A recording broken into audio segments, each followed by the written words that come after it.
जब जंतर मंतर पर छात्रों का आंदोलन हुआ तो केंद्र सरकार भाजपा को कटघरे में खड़ा किया कांग्रेस पार्टी ने, विपक्षी पार्टियों ने। और जब रांची में धरना प्रदर्शन हुआ तो भाजपा ने कांग्रेस को कटघरे में खड़ा किया। और किसी और जगह छात्रों का आंदोलन होगा तो ऐसे ही वहां की सत्ताधारी पार्टी पर सवाल उठाए जाएंगे। लेकिन इस पूरे आंदोलन के जरिए जहां हर कोई अपनी राजनीति सेकना चाहता है, वहां पे छात्रों की सुनेगा कौन? सबसे बड़ा मुद्दा यही है, क्योंकि छात्र जो आंदोलन कर रहे हैं वो तो पार्टी देखते हैं, वो तो ना तो सत्ता देखते हैं, वो देखते हैं तो सिर्फ और सिर्फ अपना भविष्य, वो देखते हैं तो सिर्फ और सिर्फ अपनी मेहनत पर फिरता हुआ पानी। तो ऐसे में छात्रों की सुनेगा कौन? आज आवाज अड्डा में करेंगे इसी पर खास चर्चा। नमस्कार, मैं हूं लक्ष्मण राय और चर्चा में शामिल होने वाला अपने मेहमानों से आपका परिचय कराऊं। इससे पहले देख लीजिए किसने क्या कहा इस पूरे छात्र आंदोलन पर। जब गृह मंत्री जी ने कह दिया कि हम हर बात का जवाब देने के लिए तैयार हैं, तो फिर वो चर्चा से क्यों भाग रहे हैं? मैं स्पष्ट कहना चाहता हूं, राहुल गांधी, चर्चा से मत भागना। हम तैयार हैं, सदन के अंदर हम हर विषय पर चर्चा करने के लिए तैयार हैं। और मेरी जानकारी बताती है कि उनके इशारे पर वहां कटीली तारें लगाई गई हैं। उनके इशारे पर जो सरकार के पार्ट एंड पार्सल हैं, वो सरकार वहां चला रहे हैं।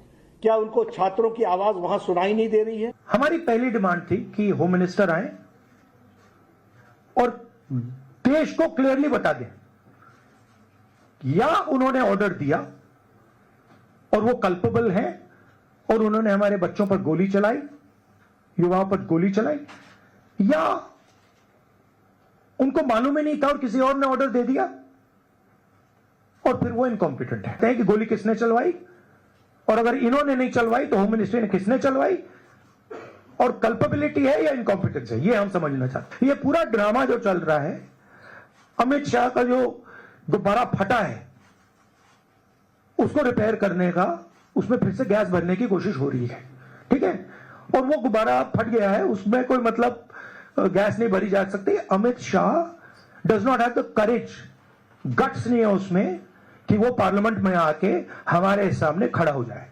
15 साल 15 दिन उन्होंने ये दिखाया है, और ना नरेंद्र मोदी जी में गट्स है, ना अमित शाह जी में गट्स है।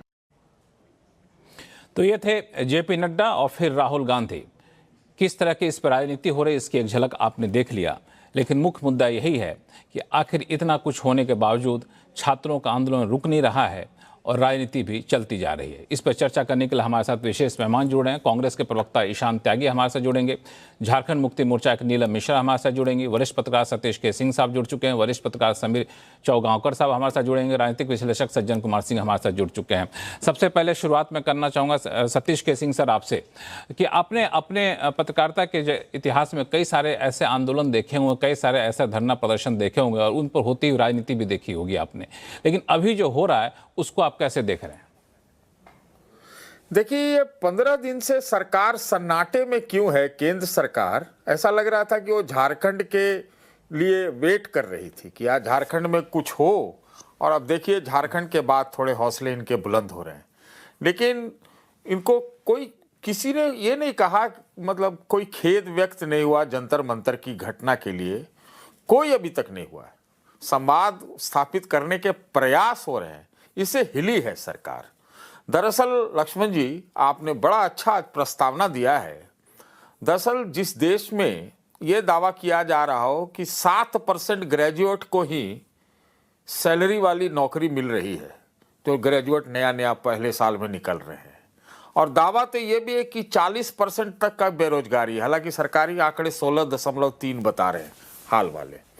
तो बात यह है कि स्थिति विषम है, बहुत चुनौतीपूर्ण है, और राजनीति करने वाले तो राजनीति करेंगे, लेकिन एक बात हम लोग को जानना चाहिए कि जिन लोगों का मांग है, जिन लोगों की जद्दोजहद है, उसके नाम पर अगर राजनीति करेंगे, जो आंदोलन करेंगे, जो लोग उसमें अपनी राजनीति चमकाएंगे, उसको भी जो इस देश का जो युवा वर्ग है वो निगल जाएगा। इस तरह का रोष और आक्रोश है।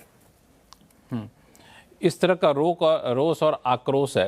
लेकिन एक सवाल जो आपने कहा सतीश के सिंह साहब कि ऐसा लगता था कि झारखंड में धरना प्रदर्शन के इंतजार में ये था, लेकिन झारखंड में धरना प्रदर्शन तो हुआ, और इसको फिर राजनीति इसको क्यों करना?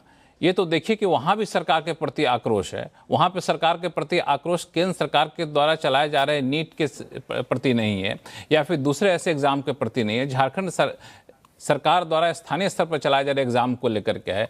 तो इसको पार्टी के नजरिए से देखना कितना सही होगा? समीर जी हमारे साथ जुड़ चुके हैं, वरिष्ठ पत्रकार है समीर चौगांवकर साहब। देखिए सतीश सिंह जी ने अभी बताया पूरे मामले को लेकर के, छात्रों को लेकर, तो मैं ये कहना चाहता हूं कि भाई जब जंतर मंतर पर विपक्ष ने जिस तरीके से इस पूरे मामले को छात्रों का समर्थन किया था, तो क्या विपक्ष ने उसी तरीके से झारखंड के मामले को समर्थन दिया है? मुझे लगता है ये दोहरा रवैया विपक्ष ने जिस तरीके से अपनाया ठीक नहीं है। छात्र किसी के भी हो, छात्र किसी भी राजनीतिक दल के नहीं, छात्र देश का भविष्य है। छात्र अपनी मांगों को लेकर अड़े हुए हैं। जो छात्रों की मांग जंतर मंतर पर थी, वैसे ही मांग छात्रों की झारखंड को अंदर लेकर है। और आप अगर झारखंड के अंदर देखेंगे हेमंत सोरेन सरकार का व्यवहार, तो 16 दिन हो गए उन छात्रों को वहां पर आंदोलन करते हुए। उनके सिर्फ एक मांग है, कि सबसे बड़ी मांग जो है कि भाई आप सीबीआई से जांच करवा दीजिए। तो मुझे लगता है कि इसमें क्या दिक्कत है अगर सीबीआई से अगर हेमंत सोरेन सरकार जांच करवा देगी। छात्रों का भरोसा अगर सीबीआई पर है, छात्रों का भरोसा अगर ये आपकी सीआईडी पर नहीं है, भले ही आप ये कह सकते हो कि आज सुबह आपने जो पूर्व डायरेक्टर थे उनको गिरफ्तार कर लिया है, लेकिन अगर छात्र कहते हैं कि भाई आप सीबीआई से जांच करवाइए, हमें सीबीआई से जांच न्याय मिलेगा, तो आप सीबीआई को दे दीजिए। छात्र लगातार वहां धरना प्रदर्शन कर रहे हैं, जिस तरीके से वहां बारिश में छात्र बैठ रहे हैं। आप हेमंत सोरेन के पास इतना समय नहीं कि वो छात्रों से मिल सके। हेमंत सोरेन छात्रों से मिले ना, क्यों अपना प्रतिनिधिमंडल मंत्रियों का भेज रहे हैं? हेमंत सोरेन खुद जो छात्रों से मिलने चले जाते। अगर हेमंत सोरेन नहीं जा पा रहे तो हेमंत सोरेन खुद छात्रों को अपने पास मिलने के लिए बुला लेते और सहानुभूतिपूर्वक उनसे अगर बात कर लेते।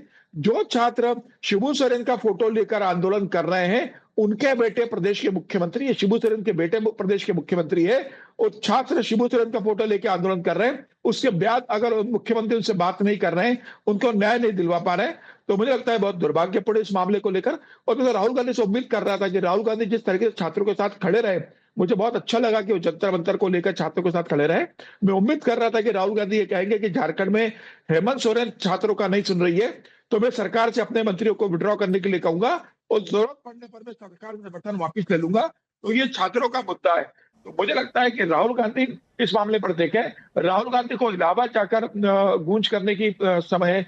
एक बार राहुल गांधी अगर रांची चले जाते या अपना प्रतिनिधिमंडल राहुल गांधी रांची भेज देते, तो मुझे लगता है वो बेहतर होता। और आज अगर संसद में जो सत्र नहीं चल रहा है, वहां राहुल गांधी आज अगर झारखंड के लेकर मुद्दा उठाते और कहते हैं कि मैं झारखंड के मामले पे बात करना चाहता हूं छात्रों को लेकर, तो मुझे लगता है कि ये ज्यादा बेहतर होता। सतीश के सिंह सर आपको बोलना चाहते हैं? समीर सर, सतीश जी कुछ बोलना चाहते हैं? देखिए समीर जी, ऐसे तो आप देखिए तो हाँ, जंतर मंतर पे भी कोई सरकार के, केंद्र सरकार के शीर्षस्थ नहीं गए थे, वहां भी मंत्रियों को भेजा था। लेकिन इसका मतलब ये नहीं है कि झारखंड सरकार जो है बैकफुट पर नहीं है। आज शाम राहुल गांधी के प्रेस कॉन्फ्रेंस हमने सुना है। नहीं, समीर जी जो कहना चाह रहे हैं, सतीश सर, समीर जी जो कहना चाह रहे हैं कि इलाहाबाद में चले गए, झारखंडी चले जाते। देखिए, हाँ देखिए, वो ऐसे कहा जा सकता है, लेकिन विपक्षी तो ये भी उम्मीद कर रहे होंगे, जो भारतीय जनता पार्टी वाले, कि क्या कह रहे थे यहाँ आंदोलन में, जंतर मंतर में, कि कांग्रेस वाले तो वहां गए नहीं, बाद में पवन खेड़ा गए। तो लेकिन जिस तरह का स्टैंड उन्होंने लिया है, और इसकी उम्मीद शायद बीजेपी को नहीं होगी फंसाने के चक्कर में, तो उन्होंने तो कहा है कि अगर लाठी उठी चली है, पीसफुल डेमोन्स्ट्रेशन पर अपनी ही सरकार के खिलाफ बोला है उन्होंने आज शाम में, मैंने सुना है इस चीज को। देखिए, एक बात बताना चाहता हूं, मैं भूल गया। ये देखिए, मैं बहुत स्पष्ट ढंग से कह रहा हूं, और आप इसको मुझे, आप उसका समर्थन करते हुए मत देखिएगा। जिस प्रकार से केंद्र सरकार ने जंतर मंतर के आंदोलन को हैंडल किया, उससे कहीं बेहतर, ये सुनिए मेरी बात, कहीं बेहतर हेमंत सरकार ने हैंडल किया है।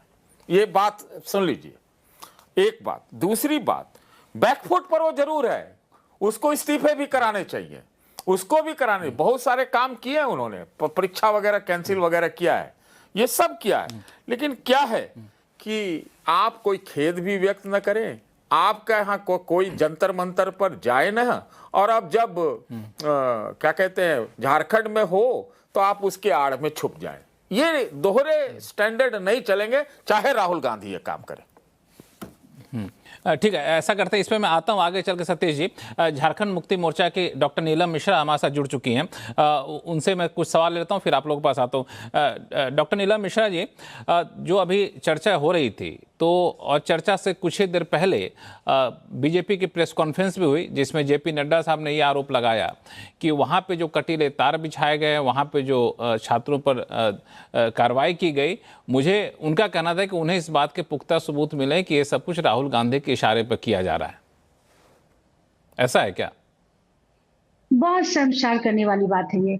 और सबसे दुख का विषय तो ये है कि किस प्रकार से छात्रों का राजनीतिक इस्तेमाल किया जा रहा है। सबसे पहले तो हम लोगों को ये ध्यान देना चाहिए कि छात्र किसी राज्य के हो या देश के हो, छात्र को राजनीतिक टूल हम लोग को बनाना ही नहीं चाहिए। आज अगर झारखंड में छात्र सड़क पे हैं तो निश्चित रूप से उनकी मांग जायज है, मैं कभी गलत नहीं ठहराऊंगी। और किस प्रकार से देखिए शांतिपूर्ण ढंग से, बिल्कुल गांधीवादी विचारधारा को अपनाते हुए उन लोगों ने शांति और अपना संस्कार को दर्शाया है। 16 दिन तक किस प्रकार से शांतिपूर्ण ढंग से आंदोलन कर रहे हैं, तारीफे काबिल है। और लोकतंत्र में इसका स्वागत है। और हमारी सरकार, सबसे बड़ी बात है कि डे 1 से छात्रों के साथ जुड़ी हुई है। और यही कारण है कि देखिए हेमंत सोरेन जी, माननीय मुख्यमंत्री हमारे झारखंड के, वो किसी दबाव और प्रेशर में आकर के एक्शन नहीं लिए। रातों रात जैसे ही उनको सूचना मिलती है कि इस प्रकार की गड़बड़ियां जेपीएससी में हुआ है, रातों रात वो एक्शन लेते हैं। सीआईडी का छापा पड़ता है, जेपीएससी कार्यालय को सीज किया जाता है, सारा डॉक्यूमेंट, सारा पेपर्स सीज किए जाते हैं। रातों रात जेपीएससी अध्यक्ष का किस प्रकार से इस्तीफा होता है, उसके बाद धड़ाधड़ छापेमारी चलते हैं। और अभी देखिए वो गिरफ्तार भी हो गए हैं। और आपका जो वो टीडीपीएल जो कंपनी का जो मालिक था, वो अभय तिवारी, जो इतना बड़ा करप्शन करके बैठा था, उसकी भी गिरफ्तारी हो चुकी है। और आपको बता दो, आपका आंसू का बेटा, आंसू नेता का बेटा सुमन सौरभ, उसकी भी गिरफ्तारी हुई है। तो देखिए क्या है ना कि डे 1 से माननीय मुख्यमंत्री हेमंत सोरेन जी छात्रों के साथ है। उनकी रक्षा, सुरक्षा, उनके भविष्य की सुरक्षा के लिए उनको चिंता है। और बहुत गंभीरता से उन्होंने देखिए मीटिंग के लिए भी कॉल किया। और तीसरे दौर की मीटिंग के बाद ये सारा, मतलब ऑलमोस्ट सारे मांगों को मान लिया गया। 98% आप मान सकते हैं कि उन्होंने सारी मांगों को माना है। जिसमें कि देखिए जेपीएससी का एग्जाम जो हुआ अभी उसको रद्द कर दिया गया, पिछले एग्जाम को भी इसमें इंक्लूड किया गया है, उसका भी रद्द होगा। प्लस आपका जेपीएससी के जो अध्यक्ष थे उनका गिरफ्तारी हो गया, उनका भी इस्तीफा तो पहले ही हो गया था, गिरफ्तारियां तो हो ही गए थे। और टीडीपीएल के द्वारा जितनी भी परीक्षाएं हुई हैं, उन सभी परीक्षाओं को जो रद्द करने की मांग है, उसके लिए भी सरकार राजी है कि, लेकिन थोड़ा सा पुख्ता और मतलब 90 दिन की मांग की गई है कि इस प्रकार का अगर मांग है कि सीजीएल और जेएसएससी की जो परीक्षाएं हैं, वो चूंकि विधान मतलब हाई कोर्ट और सुप्रीम कोर्ट के दिशा निर्देश पे हुआ था, तो वो हमारा कोई इसमें प्रत्यक्ष रूप से वो भूमिका नहीं है कि मैं डायरेक्ट उसको मैं खंडित कर दूं या ऑफ कर दूं, मतलब उसको रद्द कर दूं। लेकिन हाँ, उसके लिए जांच का जरूर आश्वासन दिया है कि सीआईडी जांच करेगी। और उसके लिए ट्रायल कोर्ट भी बनाया गया, मतलब फास्ट ट्रैक कोर्ट भी बनाया गया, जिसमें रिटायर्ड जज भी होंगे। और 90 दिन का समय मांगा गया। तो इतनी पारदर्शिता के साथ, इतनी गंभीरता से छात्रों के साथ कंधे से कंधे मिला करके हमारी सरकार ने सारा जितनी भी निर्णय थी, वो निर्णय को उन्होंने लिया और कदम से कदम मिला करके छात्रों को चलने का भी आश्वासन दिया। लेकिन उसके बावजूद भी आज इस प्रकार से हट धर्मिता करना, और सबसे बड़ी बात है कि जिस प्रकार से विधानसभा घेरने का जो प्रयास किया गया। नीलम मिश्रा जी, सवाल ये था कि छात्रों पर जिस तरह की कार्रवाई आज की गई, आंसू गैस के गोले छोड़े गए, पानी की बौछारें की गई, कहीं लाठीचार्ज की भी खबरें आई, तो जंतर मंतर से कुछ सबक आप लोगों ने नहीं सीखा क्या? देखिए, इसी में आप लोग को समझना होगा कि जंतर मंतर से इसका तुलना अभी भी नहीं किया जा सकता है, क्योंकि जंतर मंतर में जिस प्रकार से किया गया था बर्बरतापूर्ण व्यवहार छात्रों के साथ, यहाँ पुलिस देखिए सहयोग और सपोर्ट करते हुए दिखी। लेकिन नहीं, बिल्कुल सहयोग और सपोर्ट। लेकिन आपको मैं बार बार बता देती हूँ, ये जो छात्रों के भेष में जो भाजपा के जो दबंगई और हुड़दंग करने के लिए जो लोग उपद्रवी जो यहाँ पे आए थे, कई वीडियो वायरल हो रहे हैं। अभी मैं मेरा एक फोन मैं बंद कर दी हूँ क्योंकि लगातार फोन आ रहा है, आप लोग का शो डिस्टर्ब होगा, नहीं तो मैं दिखा देती आपको। वीडियो वायरल हो रहा है कि बंगाल और बिहार से लोगों को, बच्चों को बुलाया गया है, गाड़ी भर भर के 20 गाड़ी 25 गाड़ी बंगाल के लोग, खुद वीडियो वायरल हो रहा है कि ऐसे लोगों को बुला करके छात्रों के साथ किस प्रकार से राजनीति किया जा रहा है। उनका अच्छा खासा जो आंदोलन है उसको बर्बाद करने का भाजपाइयों ने पर्दे के पीछे से काम किया है अपना राजनीतिक लाभ लेने के लिए, तो ये दुर्भाग्यपूर्ण है। नहीं, और बिल्कुल। जहां आज तक का मैं शो आपको बोलूंगी डॉक्टर कि अभी भी नीलम मिश्रा जी, आज